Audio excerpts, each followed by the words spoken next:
Espanha e Alemanha chegaram para essas quartas de final como duas das melhores seleções do torneio, talvez a Espanha com um pouco mais de vantagem, um futebol mais atrativo, né, mais goleador dessa Eurocopa, e elas vinham aí com o que muitos vieram chamando de como se fosse uma final antecipada, não sem razão, de fato, talvez foram dois dos melhores futebolas dessa Eurocopa, e ainda por cima a Alemanha é anfitriã, né, joga em casa aí esse torneio.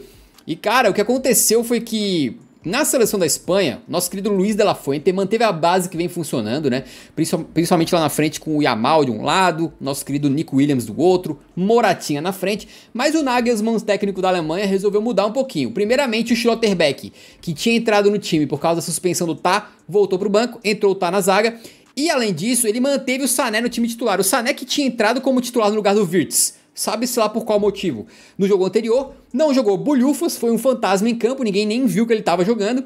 E para esse jogo, o Nagelsmann resolveu manter o Sané como titular e ainda justificar dizendo o seguinte: a Espanha vai dar muito espaço para contra-ataque, portanto, o Sané, que é monstro no contra-ataque, vai começar jogando uma arma muito importante, vital, o Sanézinho, né? Aí botou o Sané em campo para jogar, mas acabou dando errado. Esse jogo, ele tinha tudo pra ser laicar, digamos assim, né? Ter muitas chances pra cada lado, nenhuma seleção jogando muito pra trás, porque são duas seleções com muita qualidade. Mas ele acabou se decidindo logo no começo, né? Primeiramente com 1 minuto de jogo. O Morata faz um pivô, coloca pro Pedri, o Pedri vindo de trás finaliza e o nosso querido goleirão Neuer pega. E aí aos 4 minutos de jogo, acontece o lance em que determina o rumo da partida, porque o Toni Kroos vai pra cima do Pedrito e faz uma falta que foi claríssima pra amarelo, na minha opinião, né? O Kroos perde o tempo da bola, bota o pé na frente, aquele famoso assim, o cara tá passando, ele meteu o pé na frente, o maluco caiu, pegou bem no meio das pernas do Pedri, e o Kroos, sabe-se lá como, escapou de tomar o amarelo. E aí o Pedri tenta continuar em campo e acaba não conseguindo, né? A gente vê que ele tava ali meio mal, depois ele cai, se joga no chão e pede pra ir embora, ele pede pra sair. Ele tava com muita dor e depois foi visto no banco de reservas com o joelho todo enfaixado, o joelho esquerdo. E acabou no lugar do Pedri entrando o Dani Olmo, justamente o Olmo que foi o grande personagem da partida. Meio que esse lance ali aconteceu várias coisas, né, cara? Tu acha que o Kroos, ele já começou escapando, porque depois, é bom te falar também, né? Depois ele fez mais umas 5 faltas até tomar o amarelo. O Kroos tava batendo, né, nessa partida aí. Ele só veio tomar cartão de segundo tempo quando ele mata um contra-ataque puxando o Dani Olmo, né? Fora isso, ele realmente tava dando uma escapada. Assim, nesse lance, ele não só deveria ter tomado cartão pela falta, como ele deveria ter tomado cartão por reclamar depois, porque é uma recomendação dessa Euro que quem não for capitão não pode reclamar, não pode conversar com o árbitro. E o capitão da Alemanha é o Gundogan. Então, o senhor Anthony Taylor, ele ignorou as regras 2 vezes, né? Em primeiro, e não dá o cartão pela falta pesada do Kroos, e depois não dá o cartão pelo Kroos ter reclamado com ele. Então, acho que isso aí, pra mim, não tem discussão.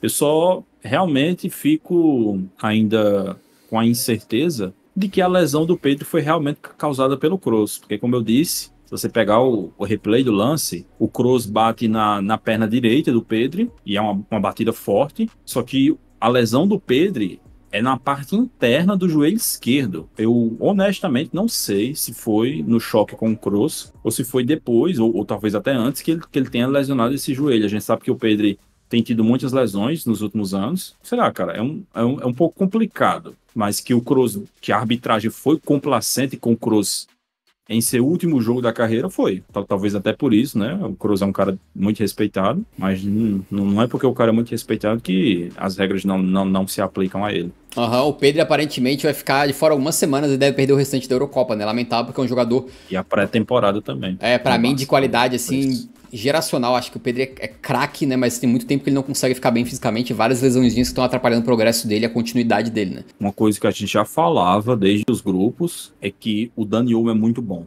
Era titular da França com o Luiz Henrique, da Espanha com o Luiz Henrique, e no jogo contra a Geórgia, que ele joga ali como titular, ele vai muito bem, e nos outros jogos que ele estava entrando no segundo tempo, ele estava entrando muito bem. Inclusive fez gol contra a Geórgia, né, que foi um gol de fora da área, de perna esquerda. Acaba que talvez a Espanha nem sinta essa ausência do Pedro, porque o Dani Olmo é muito bom. E cara, o primeiro tempo eu achei um pouco que o jogo tava brigado, assim, né, a Espanha chegando um pouquinho mais com alguns chutes de fora da área, coisa assim, mas aos 21 minutos do jogo a gente teve uma grande chance pro nosso querido Havertz. O Havertz recebe um cruzamento açucarado do nosso querido Kimmich e acaba finalizando assim de cabeça nas mãos do Unai Simon. O Havertz, que, cara, eu até queria me desculpar aqui, que eu tinha falado pra vocês que o Cristiano Ronaldo tinha ultrapassado o Lukaku em termos de número de chances, grandes chances perdidas na Eurocopa, mas tá incorreto, tá? Eu tô olhando no SofaScore aqui e eles não colocaram essa chance de hoje como grande chance, então quem tem mais chances perdidas nessa Eurocopa, grandes chances, é o Cristiano Ronaldo 5, Lukaku 6 e agora Havertz 7, beleza? O Havertz ele consegue essa bola de cabeça e manda no peito do Unai Simon e depois ele, cara... Por toda a finalização dele que não é muito boa, que não vem sendo muito eficiente, né? É um cara que consegue se movimentar, ele tem achado espaços, né? E aí o Rudiger manda um lançamento pro Havertz, ele domina muito bem, tirando do Lenormand que tava perdidaço no lance e finaliza mal, né? Ele tá numa posição aqui que é posição de gol. Tudo bem que a bola caiu na perna direita, né? Não na canhota dele, que é a melhorzinha. Mas ele tá numa posição de gol ali. E depois tem uma jogada do Havertz que ele perde uma bola no meio, né? E aí o Olmo finaliza de fora da área e obriga o Neuer a fazer uma boa defesa. Mas foi assim, cara, um jogo em que o primeiro tempo não foi tão absurdo, né? Foi um pouco mais truncado. Eu acho que alguns jogadores que são muito especiais estavam muito presos, estavam muito apagados, que foram os casos aí do Musiala, do Gundogan no primeiro tempo, não conseguiram jogar muito. O próprio Yamal foi bem quando pegou a bola, mas pegou pouco a bola, recebeu poucas bolas, né? Quem eu acho que estava se destacando um pouco mais era o próprio Havertz no time da Alemanha, que estava conseguindo achar uns espaços, mas mal na finalização. E o Nico Williams no time da Espanha, que estava conseguindo algumas corridas ali, mas ele também estava mal. Ele errou alguns cruzamentos, assim, que eram mais claros, assim, o que tem que se fazer no cruzamento. Ele tava mandando muito forte, tava errando. Mas foi o primeiro tempo meio ruim. E aí, logo no segundo, Yuri, o que acontece, né? Começa já com o nosso querido Nagelsmann refazendo o time que ele acabou desmontando, né? Porque ele pega e já volta pro segundo tempo sem o Henry Can, que ele tinha colocado como titular nessa partida, e volta com o Anderlecht. E ele tira o Sané e coloca o Wirtz. Só lembrando, o Wirtz é um jogador que foi eleito o melhor da Bundesliga na temporada. A gente sabe de cor e salteada aí o que esse cara acabou fazendo, né? E os números do Sané nesse jogo, a gente sabe, e eu sempre comento aqui e defendo a teoria, de que número não mostra tudo. Você tem que assistir o jogo pra ver se o número ele tá representando o que foi visto ali. Mas isso aqui representa perfeitamente, beleza? Nesse caso aqui, os números dizem o que aconteceu. O Sané foi o pior jogador em campo. Ele pegou na bola 16 vezes, sendo que dessas 16 vezes, ele perdeu 5 vezes a posse de bola, não ganhou nenhum duelo, não finalizou nenhuma vez, não acertou nenhum cruzamento, não criou nenhuma chance, não acertou nenhum drible, ainda fez uma falta e ele tomou 3 dribles. Ou seja, ele foi absolutamente nulo na partida. E o tal do o Sané brabo do contra-ataque, hein? Nossa, a Espanha vai dar chance de contra-ataque, o Sané vai, ó. Maluco não teve nenhuma... Nada, não conseguiu puxar nada. E aí entrou o Wirtz. E o Wirtz é craquinho, né? A gente sabe. Mas... Posso te dar uma informação? Diga. O Nagelsmann não queria tirar o Sané. Ele, na verdade, se machucou no primeiro tempo. Não acredito. E por isso que ele foi substituído. Não acredito. Foi por lesão. Ele não ia sair. É doideira, né? Não sei o que acontece aqui, mas se somar os 2 jogos do Sané, o último e esse aqui, não dá 15 minutos do Wirtz em campo, que isso. Mas pro segundo tempo começou isso aí, e aí o segundo tempo começou a ficar mais agitado, né, Yuri? Porque o que aconteceu foi que teve aquela chance do Morata, por exemplo, que vem uma bola perfeita do Yamal, o Morata faz um pivô de craque, tá? Pivô maravilhoso do Morata, ele dá as costas para o Tá, já domina tirando do Tá, e chega ali na cara do gol e tal pra fora, né? Ele manda muito por cima, foi uma chance clara que ele perdeu, mas ele mesmo criou de certa maneira, né? Já dominando, abrindo espaço. E depois o Morata sai da área, vai buscar a bola no meio campo, abre no Yamal, o Yamal toca no meio, e o Dani Olmo, que tinha entrado só porque o Pedro estava machucado, né? Foi machucado, teve que sair, acaba chapando muito bem, um pouquinho atrás da linha do pênalti ali, cara, de direita no cantinho. O Neuer a gente sabe que tem uma envergadura muito grande também, mas não chegou a tempo, porque a bola foi realmente muito bem colocada. E ali o jogo acabou já mudando um pouco, né, cara? Porque além da Espanha fazer 1-0, a Alemanha teve que começar um pouquinho mais pra cima, né? Eu acho que esse gol era o caminho natural já, porque a Espanha, na minha opinião, estava melhor no jogo. Eu acho que a Alemanha, cara, nesse jogo específico, definitivamente, durante boa parte, não estava funcionando bem o meio-campo da Alemanha, que era a grande força desse time da Alemanha, era esse meio-campo, né? Com muitos jogadores jogando por dentro, digamos assim. Tanto que, assim, eu juro a você, eu acho que o jogo do Kroos hoje o último jogo da carreira dele, definitivamente não foi um jogo comum, não é comum a gente ver o Kroos fazer tanta falta, e eu acho que o motivo dele ter feito tanta falta foi justamente o fato do meio-campo da Alemanha estar jogando mal contra o meio-campo da Espanha. Eu acho que o meio-campo da Espanha, ali com o Rodri, com o Fabián, com o Dani Olmo, estava muito melhor na partida e fazia com que em muitas situações o Toni Kroos ficasse em condições em que ele precisava fazer uma falta. Eu acho que foi um caminho natural. Eu já estava achando que a Espanha estava melhor no jogo. O Lamine Yamal estava recebendo muitas bolas ali, ora ele, ora o Nico Williams, e são jogadores muito perigosos, muito perspicazes. E o Dani Olmo é um meio-campista de uma característica diferente do Pedri, né? Tanto que é um cara que joga, pode até fazer a ponta, né? Então ele é muito agressivo, ele se apresenta muito para finalizar. E os 2 gols que ele fez nesse mata-mata, contra a Geórgia e contra a Espanha, foram muito parecidos, né? Finalizando ali na entrada da área, colocado com muita categoria. É aí, cara, que começa a bobagem, né? Porque a Espanha tava melhor no jogo, tava ganhando o meio-campo, tava levando muita vantagem com o Yamal e com o Nico Williams. E aí, sem explicação nenhuma, o De La Fuente simplesmente decide substituir o Lamine Yamal, que foi o cara que hoje se tornou o principal garçom da Euro, né? Agora com 3 passes para gols. E simplesmente, sem motivo nenhum, o De La Fuente foi lá e substituiu ele. Na hora, cara, assim que subiu a placa para tirar o Yamal, eu pensei, putz, o Yamal se lesionou. Só que pela forma que ele sai, não, ele saiu de meio cabeça puto, baixa, andando, saiu puto. Então, não foi por lesão. Então, assim, a Espanha até se classificou, mas que o senhor De La Fuente brincou com fogo, desafiou os deuses do futebol, ele desafiou, cara. Cara, ele tirou o Yamal, que tava muito bem no jogo, né? E é sempre um cara perigoso, né? O Yamal tem essa questão da constância, assim, que... Diferentemente de um cara como o Sané, já que a gente tava falando dele. O Sané também tem habilidade, mas o Sané toma decisões erradas, o Sané não é constante. No começo da temporada passada ele começou voando, agora ele tá jogando, parecendo um jogador de Série B. Enquanto o Yamal, ele tá sempre que ele pega a bola, ele consegue armar alguma coisa, né? E ele também tirou depois o Nico Williams, cara. Tirou o Nico Williams, tirou o Morata também, né? Não que o Morata vai ser... A substituição dele vai ser muito criticada, mas ele tirou o Nico Williams. E os dois, Yamal e Nico Williams, acho que são grandes candidatos a entrar pra seleção da Euro também, né, cara? 2 caras muito incisivos, tem partido pra cima. E eu acho que foi loucura ele tirar esses 2 jogadores, porque, pô, a Espanha fez 1-0, a Alemanha começou a ir pra cima, né? O Nagelsmann meteu ali o Füllkrug, começou a apertar um pouquinho. E a Espanha teria tudo pra conseguir, de repente, uma bola um pouco mais esticada com jogadores que são extremamente velozes, que são o caso do Nico e do Yamal, extremamente inteligentes, né, que poderia de repente até um fazer um contra-ataque pra puxar pro outro ali, alguma coisa do tipo, e ele tirou essas 2 peças, né, e assim, com todo respeito, mas algumas peças que vieram do banco não tem, pô, saiu o Yamal, entrou o Ferran Torres, com todo respeito ao Tiburon aí, mas eu acho que o Luis de la Fuente, eu não sei o que passou na cabeça dele, mas ele brincou com fogo mesmo, assim, ele tirou das 2 principais armas que ele tem, 2 dos principais jogadores da Eurocopa, e aparentemente nenhum deles foi por motivo físico. Foi uma questão tática mesmo. Você pode até dizer, mas ele tirou o Nico e colocou o Merino, que foi o cara que faz o gol da classificação. Beleza, se olhar por essa ótica, não, acertou. Ele colocou o cara que fez o gol da classificação. Mas, sei lá, esse cara que fez o gol da classificação poderia ter entrado no lugar de outro jogador, não do Nico, né? Enfim, eu acho que o De La Fuente foi mal nesse jogo e deu sorte, né? Deu sorte ali que não marcaram pênalti no lance do Cucurella, deu sorte que o Rudiger, por algum motivo obscuro, não subiu no lance do gol do Merino, e a Espanha conseguiu a vaga, né? Daí, cara, no segundo tempo também teve ali o Füllkrug, eu achei que ele entrou bastante bem, né, como um centroavante de... Pô, aquele cara que sente o cheiro da parada, né, começou a fazer um pivô ali que o Andrich chutou e o Nai Simon pegou, depois o Füllkrug fez um belo pivô, o Havertz finalizou bloqueado, e os caras iam chegando, né? Até que chega esse momento do Wirtz, que ele cai na ponta direita, manda pra área. E o Füllkrug... Cara, olha, o Nath quase arranca a camisa do Füllkrug. Isso aqui eu não vi ninguém comentando, mas foi um puxão claro. Cara, tu vê no replay, o Nath queria levar a camisa do Füllkrug pra casa ali, né?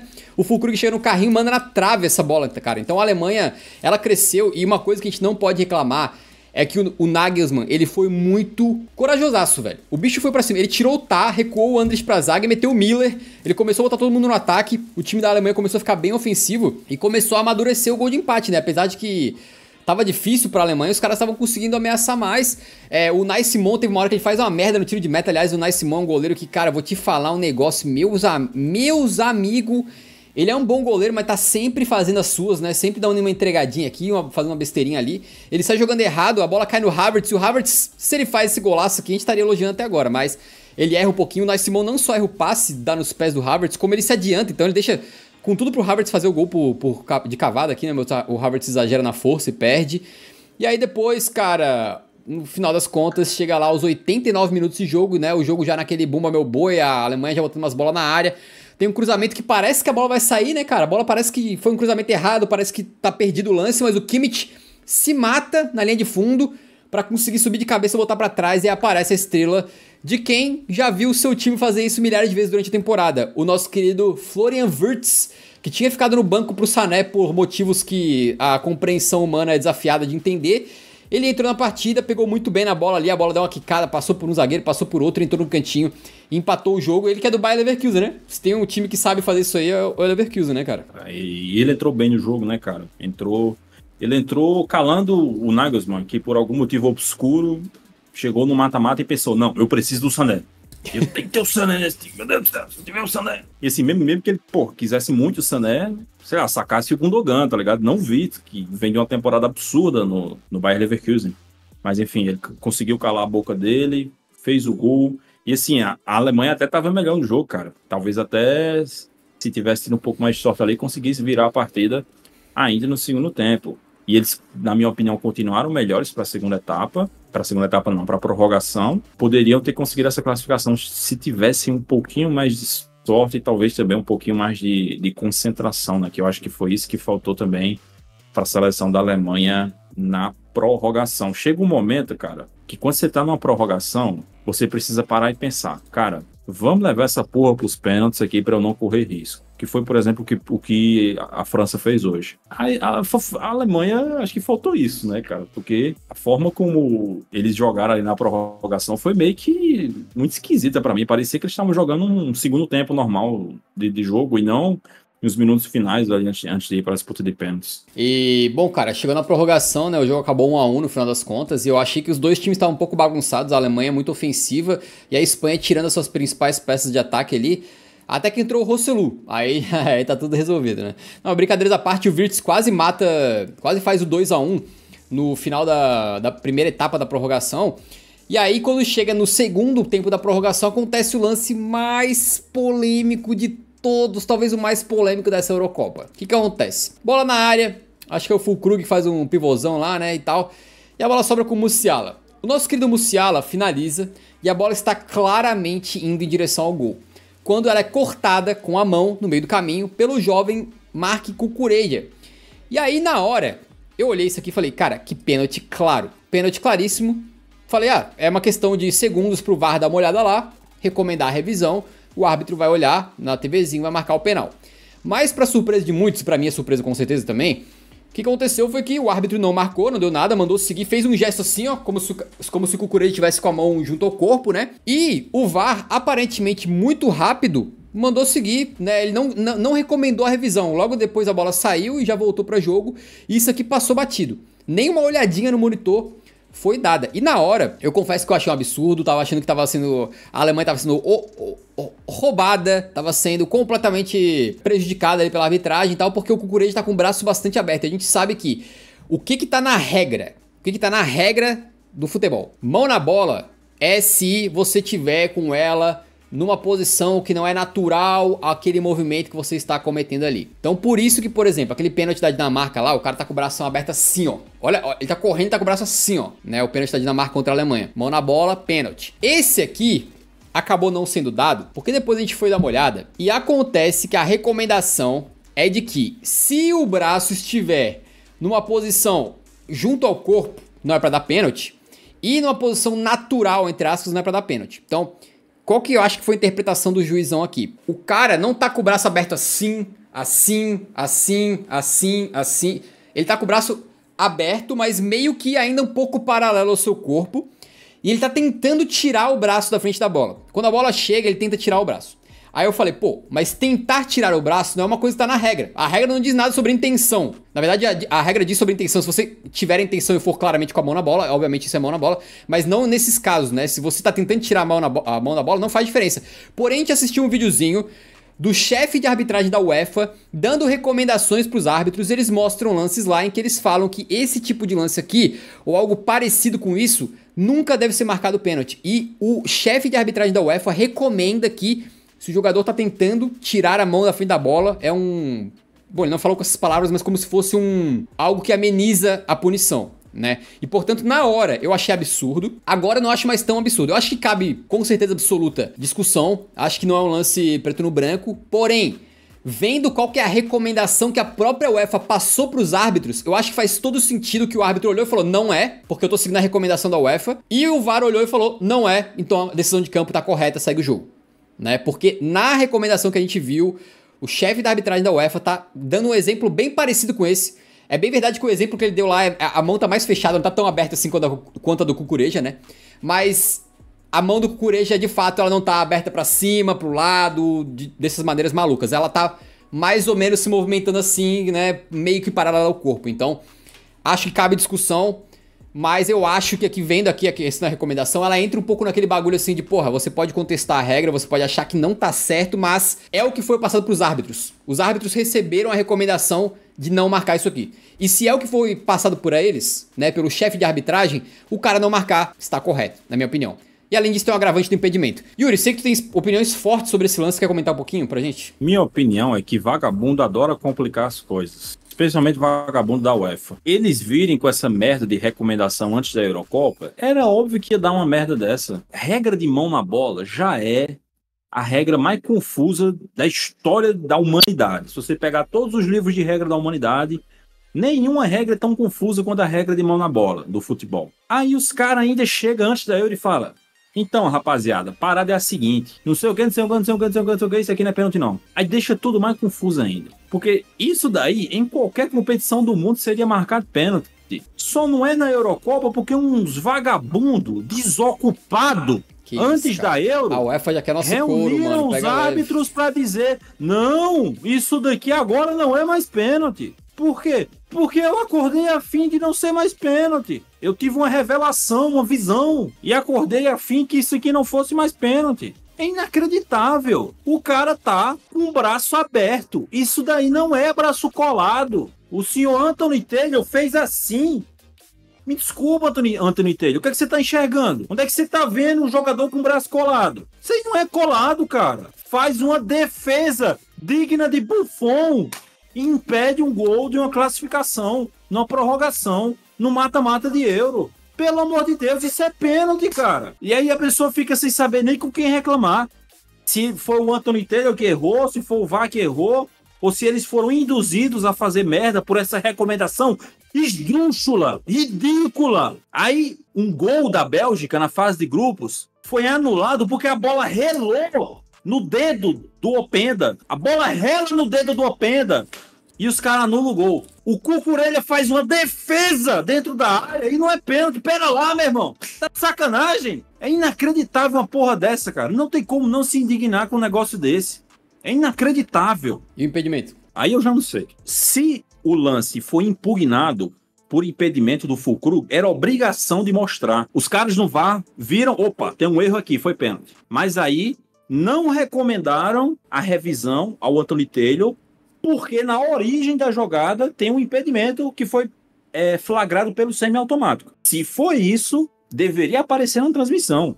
E se não apareceu na transmissão, depois disso a UEFA deveria esclarecer. Até agora a gente não tem nada. Então a gente fica, pelo que a gente sabe, simplesmente eles entenderam que não foi pênalti. Parece que é o seguinte, mesmo se tivesse, digamos, o VAR olhado, recomendado a revisão, achasse que foi pênalti e tal, no final das contas seria invalidado porque o Fulcrum estava impedido no começo da jogada, mas certamente, mesmo que fosse o caso, ainda ficou bastante no ar, né? Os caras teriam que ter mostrado de alguma maneira.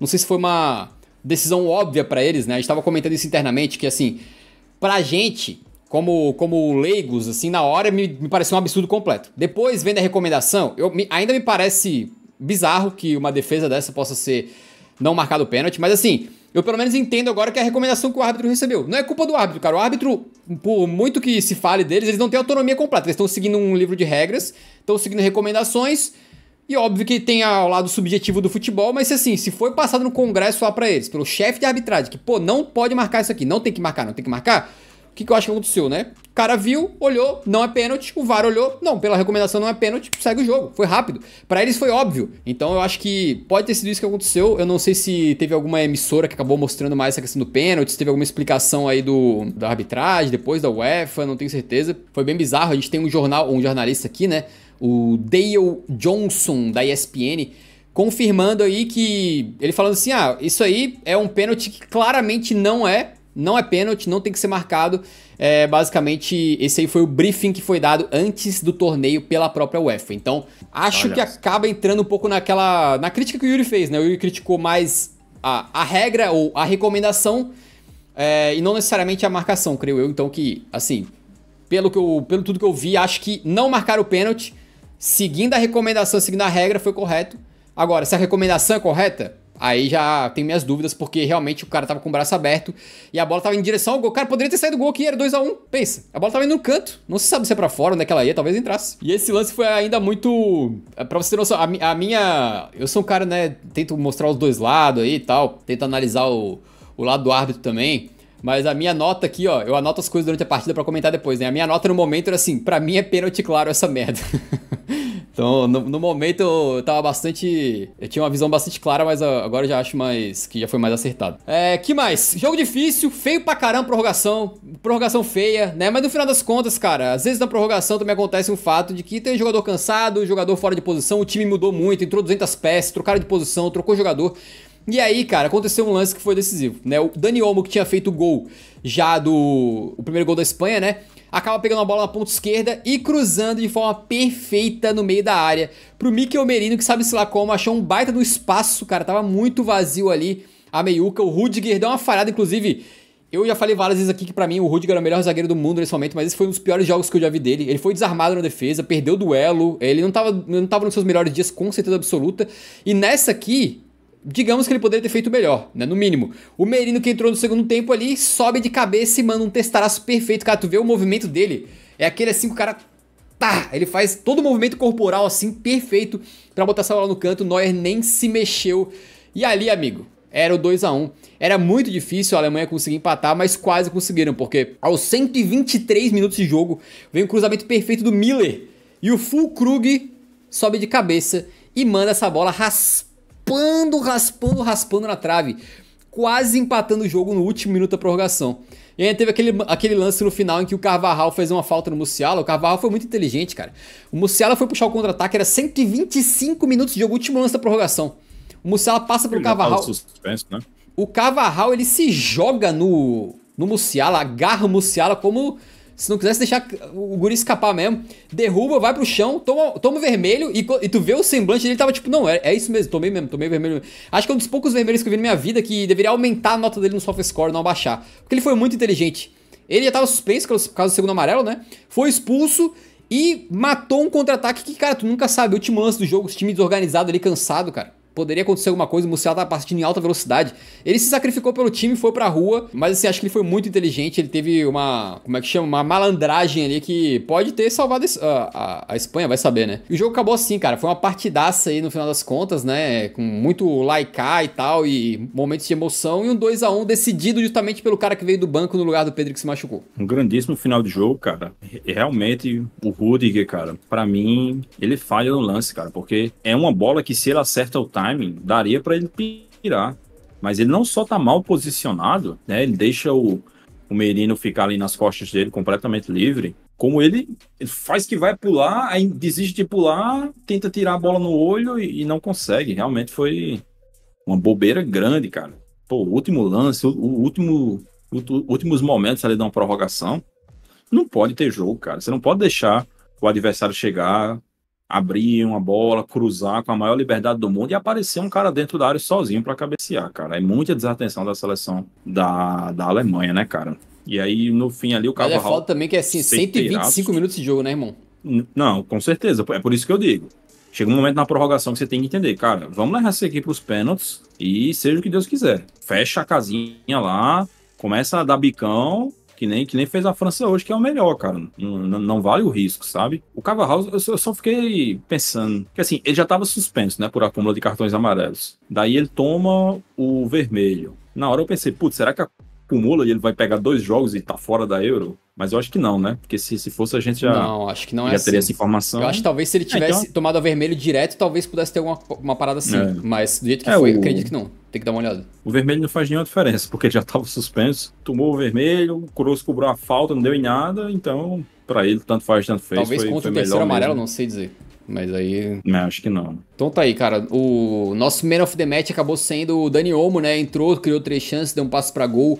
Fez o gol também. Ele também foi o Man of the Match pela própria UEFA. E no final das contas a gente vê uma seleção da Alemanha que acho que tem muita coisa positiva, né, Yuri? Não sei se tu concorda, mas... acredito que esse time que a gente viu jogar aqui não fez uma má Eurocopa, fez uma boa Eurocopa, né? Caiu pra Espanha, que talvez seja a melhor seleção do torneio. E ainda caiu com um gol no último lance da prorrogação. E me parece que eles vão ter agora uma base já pro futuro, sabe?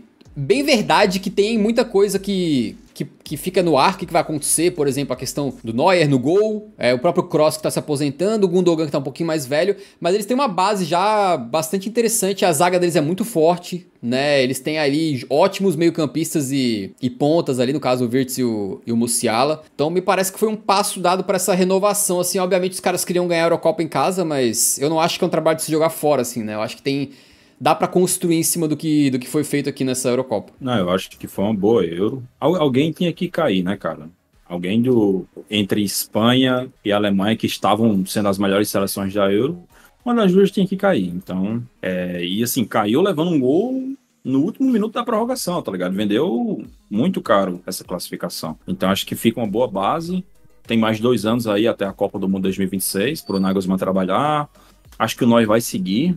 Até porque o Neuer é goleiro, né? Dá para ter uma longevidade maior. Acho que pelo menos para a Copa de 26, eu acho que o Neuer ainda chega. Mas, por exemplo, Thomas Müller, acho que já era. Não deve mais ser convocado, até porque ele nem ia entrar, cara. Ele jogou na abertura contra a Escócia, depois ele nem entrou em nenhum jogo, e aí entra no desespero para buscar e quase dá assistência pro Füllkrug ainda, cara. O Nagelsmann nem tava enxergando ele como um cara para usar, só foi no desespero hoje. Então acho que esse aí é um que provavelmente já não vai mais ser convocado, que nem, por exemplo, ele já não chama mais o Hummels. A Alemanha tem boas opções, cara. Eles não têm assim, uma geração, meu Deus, a geração de ouro, mas é uma boa geração, tem bons jogadores jovens ali. E assim, se você pega, por exemplo, a Euro 2012, a Alemanha chega na semifinal, enfrenta a Itália, acaba sendo eliminado pela Itália, só que tinha ficado uma boa base do... Exatamente.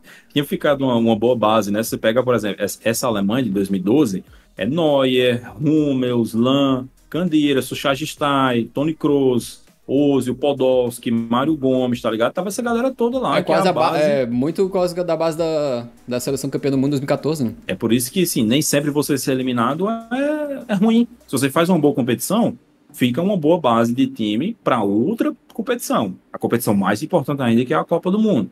Então, acho que a Alemanha deixou boas impressões, sim. E pra Espanha, eu confesso que eu tô surpreso com a seleção da Espanha, porque... eles também estão numa entre-safra, né? Apesar de que talvez eles estejam um pouquinho mais avançados já nessa renovação do que a Alemanha, mas ainda é uma seleção que tu não olha pelos nomes e fala, nossa, que elenco brilhante, nem nada, mas o Luis de la Fuente é um técnico muito corajoso, cara, um futebol bem pra cima, ofensivo.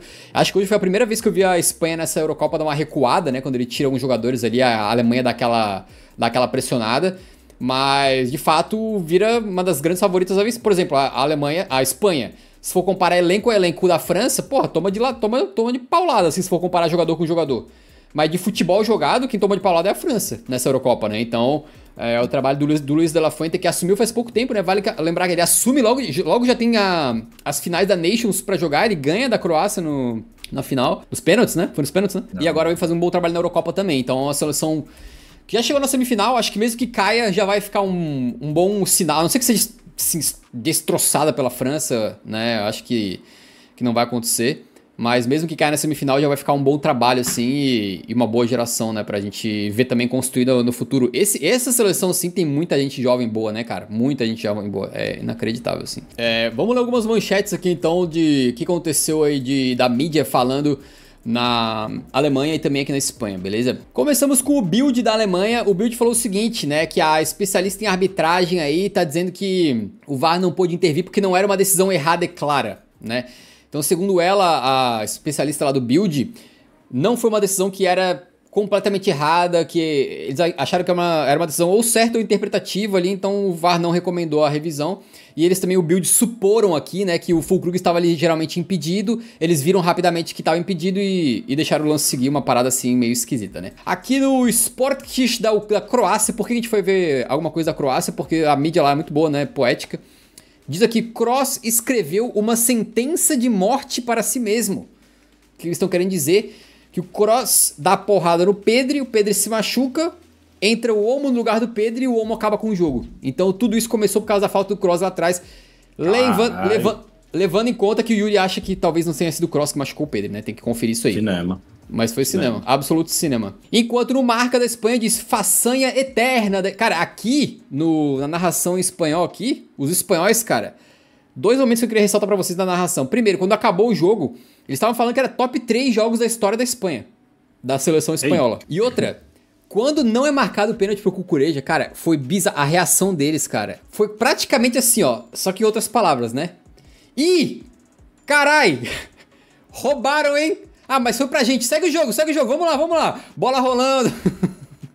Foi quase isso, cara. Foi quase isso, brother. Na moralzinha. Eles viram o pênalti e começaram... Cara, dá pra ver, o narrador começou a narrar o pênalti com aquela a voz carregada, já vendo que ia ser marcado o pênalti. E aí o árbitro mandou seguir eles. Ih, mandou seguir. É isso aí, nos salvamos. Vamos. Vamos lá, Espanha.